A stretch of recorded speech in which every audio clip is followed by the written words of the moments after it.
ओम शांति। 22 जनवरी 2024 की साकार मुरली है। बाबा बोले, मीठे बच्चे, तुम्हें संपूर्ण पावन बनना है, इसलिए कभी किसको दुख नहीं दो। कर्म इंद्रियों से कोई विकर्म न हो, सदा बाप के फरमान पर चलते रहो। आज का प्रश्न है, पत्थर से पारस बनने की युक्ति क्या है? कौन सी बीमारी इसमें विघ्न रूप बनती है? उत्तर है, पत्थर से पारस बनने के लिए पूरा नारायणी नशा चाहिए। देह अभिमान टूटा हुआ हो। यह देह अभिमान ही कड़े ते कड़ी बीमारी है। जब तक देही अभिमानी नहीं, तब तक पारस नहीं बन सकते। पारस बनने वाले ही बाप के मददगार बन सकते हैं। सर्विस भी तुम्हारी बुद्धि को सोने का बना देगी। इसके लिए पढ़ाई पर पूरा अटेंशन चाहिए। ओम शांति। रूहानी बच्चों प्रति रूहानी बाप सावधानी देते हैं कि बच्चे अपने को संगम युगी समझो, सतयुगी तो नहीं समझेंगे। तुम ब्राह्मण ही अपने को संगम युगी समझेंगे और तो सभी अपने को कलयुगी समझेंगे। बहुत फर्क है सतयुग और कलयुग, स्वर्गवासी व नरकवासी। तुम तो न स्वर्गवासी हो न नरकवासी, तुम हो पुरुषोत्तम संगमवासी। इस संगम युग को तुम ब्राह्मण ही जानते हो और कोई नहीं जानते। तुम भले जानते भी हो परंतु भूल जाते हो। अब मनुष्यों को कैसे समझाएं? वे तो रावण की जंजीरों में फंसे हुए हैं। राम राज्य तो है नहीं, रावण को जलाते रहते हैं। इससे सिद्ध है कि रावण राज्य है। राम राज्य क्या है और रावण राज्य क्या है, यह भी तुम समझते हो नंबरवार। बाप आते हैं संगम युग पर तो यह भेंट भी अभी की जाती है, सतयुग और कलयुग की। कलयुग में रहने वालों को नरकवासी, सतयुग में रहने वालों को स्वर्गवासी कहा जाता है। स्वर्गवासी को पावन, नरकवासी को पतित कहा जाता है। तुम्हारे तो बात ही निराली है। तो तुम इस पुरुषोत्तम संगम युग को जानते हो। तुम समझते हो हम ब्राह्मण हैं। वर्णों वाला चित्र भी बहुत अच्छा है, इस पर भी तुम समझा सकते हो। कंट्रास्ट बताना चाहिए। जो मनुष्य अपने को नरकवासी, पतित, कंगाल समझे, लिखना चाहिए, अब ये पुरानी कलयुगी दुनिया है, सतयुग स्वर्ग नई दुनिया है। तुम नरकवासी हो या स्वर्गवासी, तुम देवता हो या असुर। ऐसे तो कोई नहीं कहेंगे कि हम स्वर्गवासी हैं। कई ऐसे समझते हैं हम तो स्वर्ग में बैठे हैं। अरे ये तो नरक है ना, सतयुग है कहाँ? ये रावण राज्य है। तब तो रावण को जलाते हैं। उनके पास भी कितने जवाब होते हैं। सर्वव्यापी पर भी कितनी डिबेट करते हैं। तुम बच्चे तो एकदम क्लियर पूछते हो, अब नई दुनिया है या पुरानी दुनिया? ऐसा क्लियर कंट्रास्ट बताना है, इसमें बहुत ब्रेन चाहिए।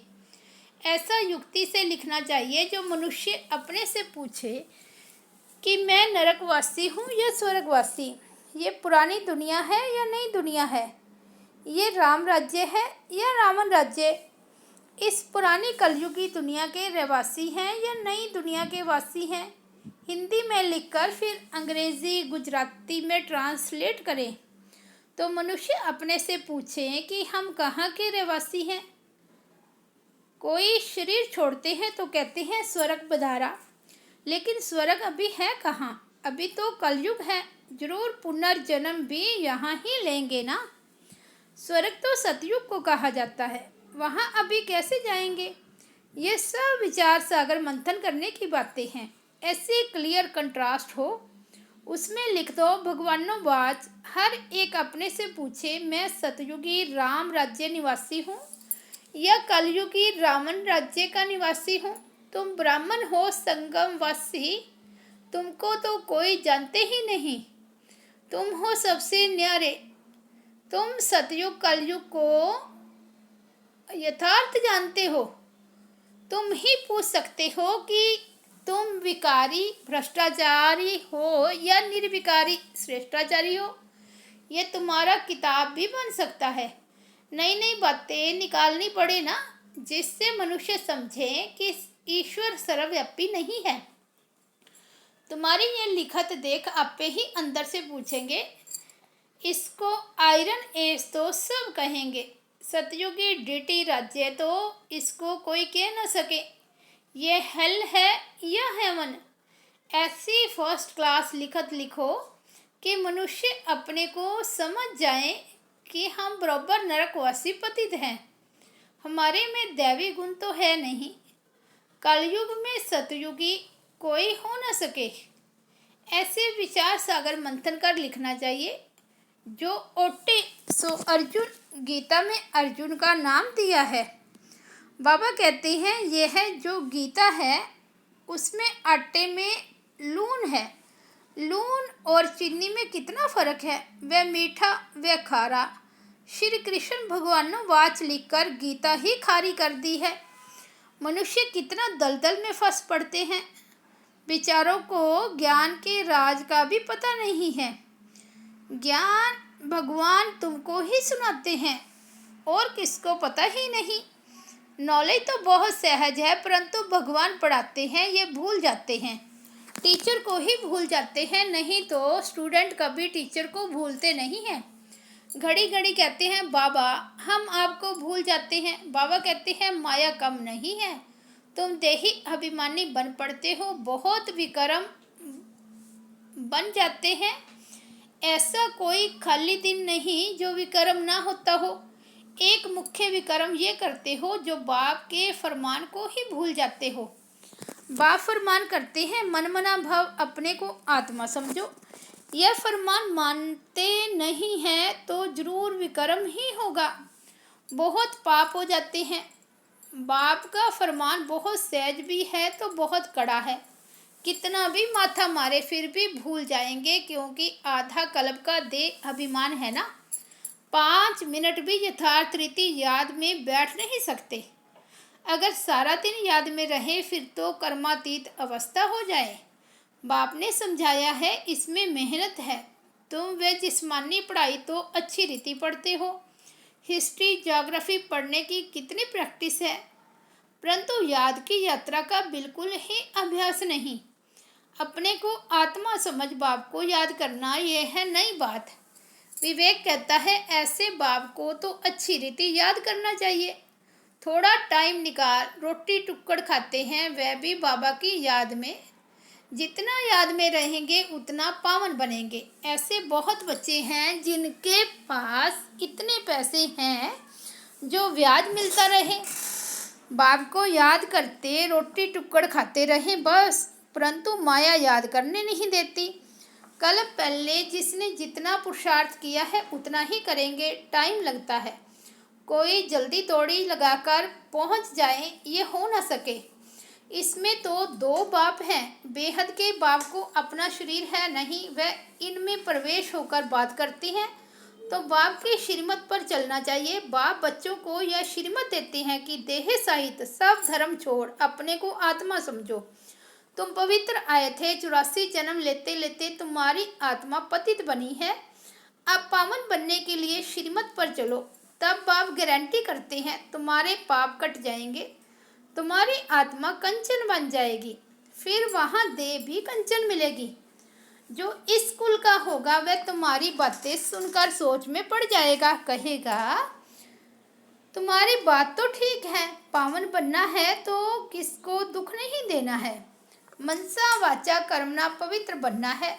मनसा में तूफान आएंगे, तुम बेहद की बादशाही लेते हो ना। तुम भल सच बताओ व न बताओ, परंतु बाप खुद कहते हैं माया के बहुत विकल्प आएंगे, परंतु कर्म इंद्रियों से कभी विकर्म नहीं करना। कर्म इंद्रियों से कोई पाप नहीं करना है।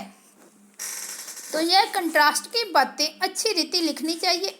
श्री कृष्ण पूरे 84 जन्म लेते हैं और शिव पुनर्जन्म नहीं लेते। वे सर्वगुण संपन्न देवता हैं, यह तो है ही बाप। तुमने देखा है पांडवों के चित्र कितने बड़े बड़े बनाए हैं, इसका मतलब है कि वह इतनी बड़ी विशाल बुद्धि वाले थे।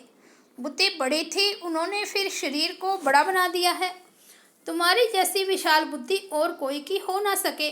तुम्हारी है ईश्वरीय बुद्धि। भक्ति में कितने बड़े बड़े चित्र बनाकर पैसे बर्बाद करते हैं, कितने वेद शास्त्र उपनिषद बनाए कितना खर्चा करते हैं। बाप कहते हैं तुम कितने पैसे गवाते आए हो। बेहद का बाप उलाहना देते हैं, तुम फील करते हो बाबा ने पैसे बहुत दिए, राजयोग सिखलाकर राजाओं का राजा बनाया। वे जिस्मानी पढ़ाई पढ़कर बैरिस्टर आदि बनते हैं, फिर उससे कमाई होती है। इसलिए कहा जाता है नॉलेज सोर्स ऑफ इनकम है।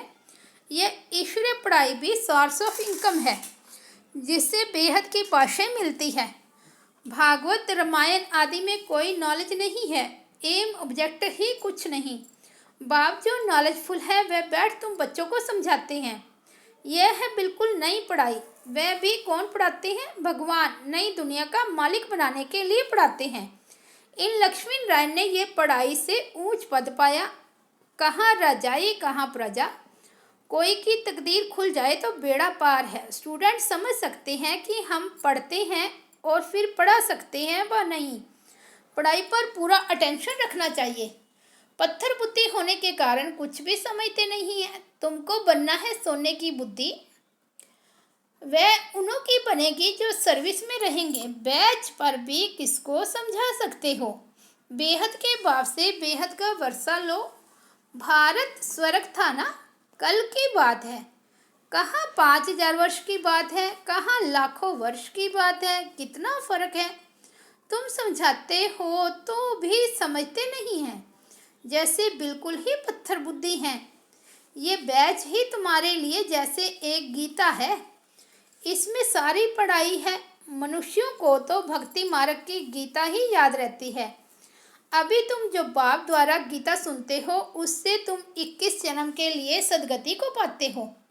शुरू में तुमने ही गीता पढ़ी है, पूजा भी तुमने ही शुरू की है। अब पुरुषार्थ कर गरीबों को भक्ति मार्ग की जंजीरों से छुड़ाना है। कोई ना कोई को समझाते रहो, उसमें से 1-2 निकलेंगे। अगर 5-6 इकट्ठे आते हैं तो कोशिश कर अलग अलग फार्म भराओ। अलग अलग समझाना चाहिए, नहीं तो उन्हों में एक भी ऐसा होगा तो औरों को खराब कर देगा। फार्म तो ज़रूर अलग भराओ। 1-2 का देखो भी नहीं तो वे समझ सकेंगे। ये सब युक्तियाँ चाहिए, तब तुम सक्सेसफुल होते जाएंगे। बाप भी व्यापारी है, जो होशियार होंगे वे अच्छा व्यापार करेंगे। बाप कितना फ़ायदे में ले जाते हैं। झुंड इकट्ठा आए तो बोलो फार्म अलग अलग भरना है। अगर सब रिलीजियस माइंडेड हैं हो तो इकट्ठा बिठाकर पूछना चाहिए, गीता पढ़ी है? देवताओं को मानते हो? बाबा ने कहा है भक्तों को ही सुनाना है।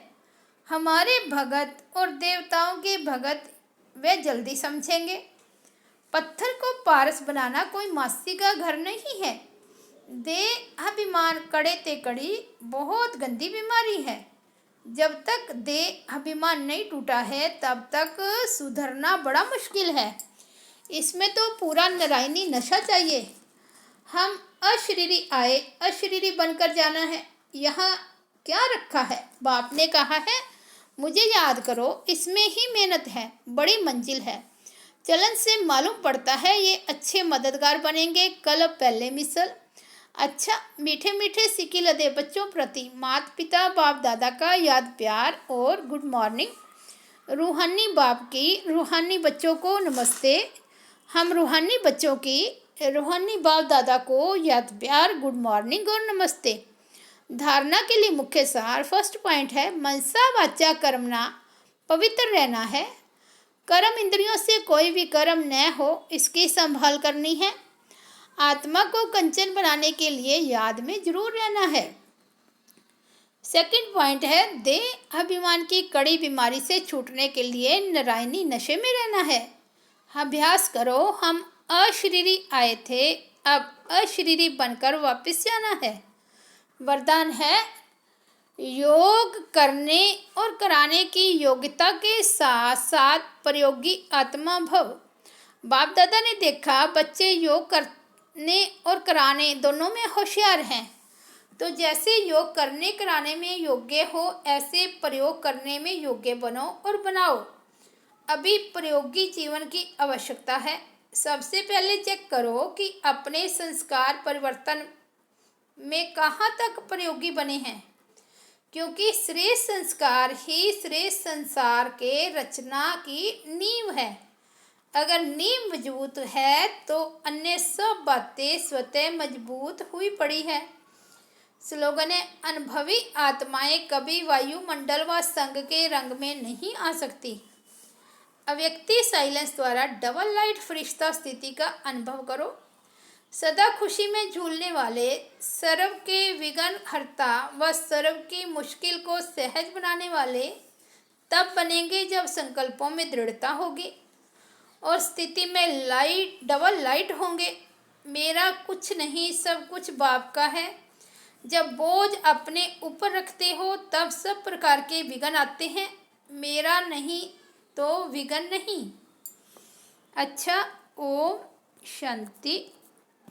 तो ये थे प्यारे बाबा के 22 जनवरी 2024 के अनमोल महावाक्य। मुरली का हेडलाइन है, मीठे बच्चे तुम्हें संपूर्ण पावन बनना है, इसलिए कभी किसको दुख नहीं दो। कर्म इंद्रियों से कोई भी कर्म न हो, सदा बाप के फरमान पर चलते रहो। ओम शांति।